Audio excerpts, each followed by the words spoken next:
أحب الوفاء الحمد لله رب العالمين والصلاة والسلام على رسوله محمد وعلى آله وأصحابه أجمعين. Ассаламу алейкум ва рахматуллахи ва баракату, азиз qardaşlarım.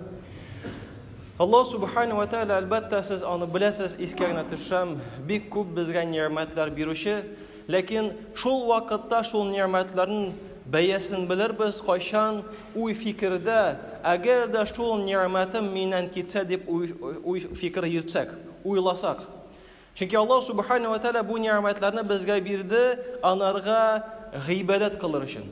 Ham Alloh subhanahu wa ta'ala bir kimga da bir narsaga da muhtoj tugil. Aslida butun Allohning amrlari bizlarga yo'nalgan, bizning turmushimizga. Ham Alloh subhanahu wa ta'ala Qur'oni Karimda aytadi: "A'udhu billahi minash shaytonir rojim. Ya ayyuhan nasu antumul fuqara'u ila Allah, wallohu huval g'aniyyul hamid."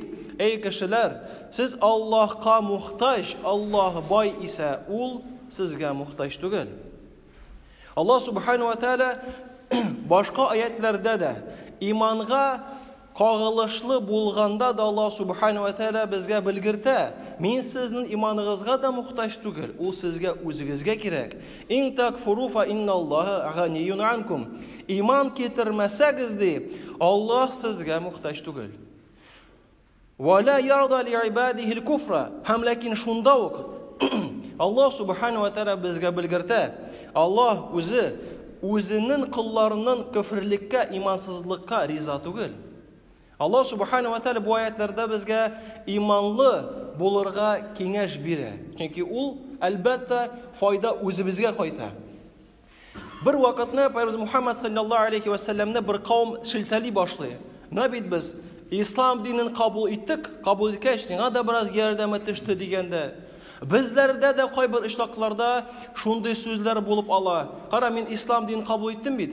Namoz o'qiy boshladim. Nechun men Alloh taolamini bermay, tig'ini bermay degan so'zlar, o'y fikrlar borliqqa kela boshlaylar.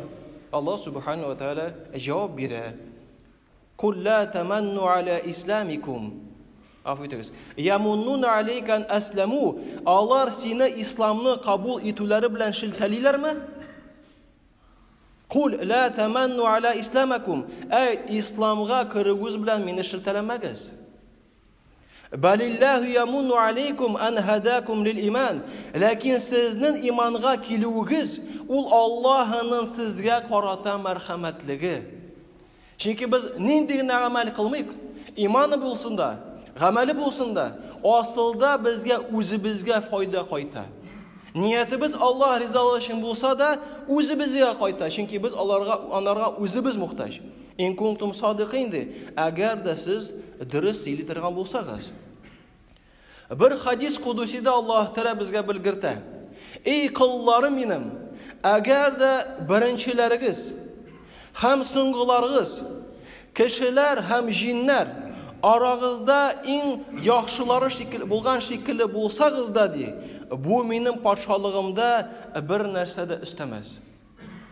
Lekin agarda birinchilaringizda ham oxirg'izda kishilar ham jinlar orangizda eng buzuq, yurak shekilli buzuq bo'lsangiz-da, bu mening podshohligimdan bir narsada kim etmas. Ya qullarim, menim bu sizning amallaringiz, men sizning uchun ularni sonim, ham so'ngroq ular uchun jazosini da berirman. Shul kim igilik tutsa, igilik topsa, Allohning maqsadin akim maqtasin. Kim igilik topsa, Allohning maqtasin, akim boshqani topsa, ya'ni zulmlik oxirida natijasi noshar bo'lsa, o'zini shirtalasin dey. Alloh subhanahu va taolo bu hadis qudusida. Lekin shunga qaramasdan ko'p kishilar bu dunyoga berilib, bu dunyoga butunlay berib, ko'ngillari bilan, yuraklari bilan, jasadlari bilan oxirat turida unutalar. Bu kishilar o'zlarini g'aflatga botiralar. Bir g'anim shunday matur so'zlar aytadi: Alloh bilan ant etaman dey. Ularning qay birlari dirhamni tirnoq istina qo'yib, onun avurlig'in ayta Alloh, o'zi namozda o'qiy bilmay. Pashkanotda bilasizmi ko'p manda dollar. намаз укый белми. Бу дөньяга бөтенләй шул дәрәҗәдә бирелде. Бисмилlah гына бәлки беләдер инде ул яхшы, ләкин намаз тәртибен белми. Шуңа күрә менә шул гафил булуның сәбәбе дигәндә нәрсәдә? Бу беренчесе, бу кешеләр Аллаһ белән танышмаган. Алар Аллаһны белмиләр. Чөнки әгәр дә без эшкә килсәк, начальникны күрсәк, без аны беләбез, ул башлык, нинди характерын, нинди эшендә ниндирәк аны танысак, белсәк, әгәр дә каты булса, нык булса, без тырышабыз ул әйткән гамәлләрне үтәргә. Чөнки менә ул күзебез алдында. Бит Аллаһ субханаһу ва тааля безне гел күрә. Бер вакытны сез аны беләсез инде. Бер бабайга коммунизм вакытында киләләр дә әйтәләр: "Бабай, Гагарин космоска очты. Аллаһны күрмәде. Җумгада шуны әйтте. Аңладыңмы?" "Җо, аңладым" ди. Бу һәр җумга мен басканда, "Кардәшләрем" ди, "Гагарин космоска менде" ди. Аллаһны күрмәде. Ләкин Аллаһ Тәгалә аны күреп, исән сау итеп җиргә җиткезде ди. Ягъни без Аллаһны күрмәсәк тә Аллаһ Тәгалә барыбер безне күрә. Без Аллаһ юк дип торсак та Аллаһ Тәгалә барыбер бар. Без гамәлләр кылып нәтиҗәсе булмый, беркем миннән сорамый бу гамәл өчен дип торсак, барыбер Аллаһ Тәгалә сорый. Күпме иңдә утырсан, әйтсән, казан юк, казан юк, казан юк, казан бит бар ул. Аллаһка шөкер. Монда да күпме кеше кыямәт көн юк дип утырсынмы, Аллаһ Тәгалә юкмы дип әйтсен, барыбер Аллаһ Тәгалә бар һәм кыямәт көн булачак. Икенчесе җәмәгать мәшул Аллаһны танымагач, аны белмәгәч, кеше гынах кыла. Гынах кылып тагын да күпрок гафләткә бата башлый. Моннан инде дуслар да, диннән ерак дуслар да барлыкка килә башлый.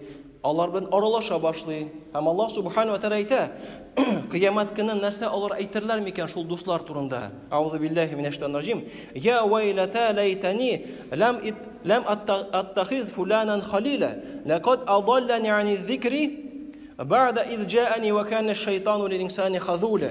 Ни аяныш миңа, ни үкенеш, тегене дус итмәгән булсам идем, ул мине зикрдән биздерде. Шайтан инсанның бер ялгызын упканга ташлап качучы зат икән. Фуркан сүрәсе 28-29 аят. Һәм инде гафләткә баткач, инде мәңге яшим дип кеше йөри. Кайда мәңге яшисен? Көн сайын кеше үлеп тора. 70 ел яшәрсең. Ярый 100 ел яшәрсең. Ярый 130 ел яшәрсең. Ләкин ул тормыш менә бүген бырлып караган шикелле. Ничек дә бүгенге көнгә хәтлек узды ул. Шулай ук 100дә дә булачак, 130да да булачак. Тормыш 1 секунд узган шикелле итеп сизелер. Кыямәт көне кубары чыкканнан соң, бу дөнья көндезге 1 сәгатьтән дә кимрәк вакыт узган итеп сизербез.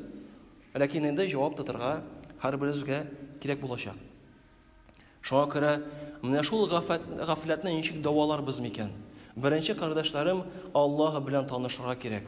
Нәрсә аша? Нәрсә Аллаһ Тәгалә безгә бирде? Без бит күп чакларда аның турында уйламыйбыз. Аяк булсынмы, кул булсынмы? Менә бүген күзләребезне ачтык. Караваттан тордык. Бит күп кешеләр тора алмады бүген көндә. Алла бирсә, я кайтачакбыз. Әле утырабыз, әле ашыйбыз Алла бирсә. Бүген ураза түгелдер бит инде. Алла бирсә ашарбыз, чәй дә эчербез. Шуңа күрә Аллаһ Тәгалә менә бу ниъмәтләрне менә шул аша, алар аша без Аллаһны таный башлыйбыз. Бу әле Аллаһ Тәгаләгә җиңел. Нәрсә генә Аллаһ Тәгалә бирмәде безгә, бөтенесе бу Аллаһка җиңел. Аяк булсынмы, кул булсынмы, ризык булсынмы, җәсәдне йөртү булсынмы, хәрәкәтләр булсынмы, сүз әйтү булсынмы, ләззәт сизү булсынмы, бу Аллаһ Тәгалә җиңел. 8 миллиардлан кеше булса да, Аллаһ Тәгалә бу бөтенесе җиңел. Менә кем белән без ара төзибез, кардәшләрем. Һәм зарплатаны белә инде. Эшкә килдең, зарплатаны беләсең. Күп мында 100 мең булсынмы, 30 мең, кемдәдер 20 мең, кемгәдер әлбәттә 10 мең бардыр инде. Зарплатабыз җәннәт, мәңгелек. 100 ел түгел, мәңгелек. Мәңгелек дип аңламыймыз инде, ничек ул мәңгелек? Мисал өчен, беразны аңлар өчен әйтәм, кыямәт көне генә 50 мең ел булачак. Инде менә шул кыямәт көн белән дә чагыштырганда, бу безнең тормышыбызда сизелми дә инде ул. 70 ел кайда ул? 50 мең ел арасында 70 ел күренми дә бит инде ул. Ул бер тамчы су да түгел бит ул 50 мең елда. Менә бу бер кыямәт көненә була. Менә шул җирдә, шул ахирәттә, шул тирәдә анда җиңгелек Аллаһ Тәгалә безгә вәгъдә итә. Әлбәттә, икенчесе, Аллаһ турында белем истәп, аны тормышка кертү. Гыйбадәт нәрсә ул? Элементар сорау. Нәрсә ул гыйбадәт?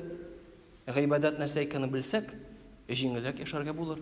Чөнки нәрсә генә без кылмыйк, дөрес ният белән, дөрес юл белән булса, ул гыйбадәт була. Хатынга карата булсынмы, балага карата булсынмы, намазы булсынмы, нинди генә гамәл булмасын, әгәр дә нияте дөрес булса, юлы дөрес булса, гыйбадәттән булачак Аллаһ бирсә. Һәм әлбәттә, Аллаһны ешрак искә алу. Аллаһ Тәгалә Куръан-ы Кәримдә әйтә: "Я юхаллазина аману зкуруллаха зикран катира". Эй иманлы халык, Аллаһны һәр вакыт искә алыгыз. Ахзаб сурасы 41-нче аят. Күбрәк Аллаһны искә алыгыз. Һәм әлбәттә, Пайгамбар Мухаммад саллаллаху алейһи ва сәллям әйтә: "Актиру зикра хазимил лаззат". Ләззәтләрне җимерүчене күбрәк, ешрак искә алыгыз. Ни өчен Пайгамбар Мухаммад саллаллаху алейһи ва сәллям әйтәдер безгә кабристанга барып беразна шунда йөрергә. Чөнки кабристанга килгәндә без үлемне искә ала башлыйбыз. Чөнки әлеге менә бу якыным исән иде, инде монда түгел ул. Менә исеме язылган, китте инде ул, кире кайтмый. Һәм шул вакытта атнага бер тапкыр гына барсак, без шул үлемне якынрак сизә башлыйбыз. Бу үлем ул начар нәрсә түгел, ул гади нәрсә. Без ашыйбыз, ишәбез, йоклыйбыз, үлем дә шул чаралардан. Ул киләчәк. Шуңа күрә искә алсак, ул үзенчә бер катализатор шикеллерәк булыр, Аллаһ бирсә, безнең тормышыбызда. Һәм әлбәттә, әгәр дә гафләттән ерак булсак, Ибн Аббас шундый матур сүзләр әйтә: "Игелек белән, игелек кылган кешенең йөзе якты, күңеле нурлы, ризыгы киң, тәне көчле, аны башка мәхлуклар да ярата.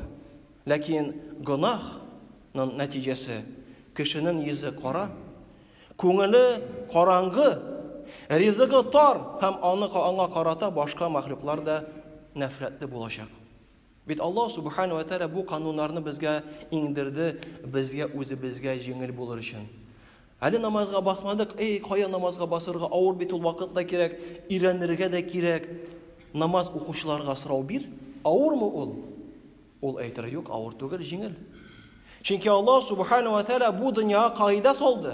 Һәм шул кагыйдә моннан гыйбарәт булды. Аллаһ Тәгалә Куръан-ы Кәримдә әйтә, Аль-Бакара сурасы 185-нче аят: "Аузу биллаһи минаш шайтанир раҗим. Юридуллаһу бикумул юсра ва ла юриду бикумул уср". Аллаһ сезгә җиңеллек тели. Аллаһ Тәгалә сезгә һич тә авырлык теләми. Җиңеллек. Намазга бастың, тормышың җиңеләя. Уразасына тотып чыктың, тормышың җиңеләя. Изгелек кыла башладың, тормышың җиңеләя. Бу кагыйдә, бу дөньяның кагыйдәсе башкача була алмый да аның. Ният кенә дөрес булсын, һәм юл да дөрес булсын. Чөнки әгәр дә без моны тыңламасак, тормышыбыз бәхетсез булачак. Чөнки Аллаһ Тәгалә Куръан-ы Кәримдә әйтә: "Аузу биллаһи минаш шайтанир раҗим. Ва ман а'рада ан зикри фа инна лаху ма'ишatan данка". Кем зикремнән, динемнән баш тартса, шуңа кыен тормыш булачак. Шуңа, кардәшләрем, менә ике юл. Бәхет юлы һәм бәхетсез юл. Нинди юл үзебезгә сайлыйбыз, 90% балаларыбыз да шул юл белән барачак. Нинди юл сайлыйбыз, шулай гаиләбез да шул юл белән барачак. Аллаһ Тәгалә әйткән нәрсәне искә төшерсәк, җиңелрәк булачак. Аллаһ Тәгалә Куръан-ы Кәримдә әйтә: "Ва ма тадри нафсун мада таксибу гада, ва ма тадри нафсун би айи ардин тамут, инналлаха алимун хабир". Һич бер кеше иртәгә нәрсә эшләвен белми. Кеше үзенең кайда үләчәген дә белми. Шик юктыр ки, Аллаһы һәр нәрсәне белүче һәм һәр нәрсәдән хәбәрдар. Шуңа күрә, кардәшләрем, Аллаһ Тәгалә безне яратты. Аллаһ субхану ва тааля безнең турында үзебезгә караганда тагында күбрәк белә. Аллаһка тәвәккәлләп яшәсәк, җиңелрәк булыр. فأهل الوفاء كلام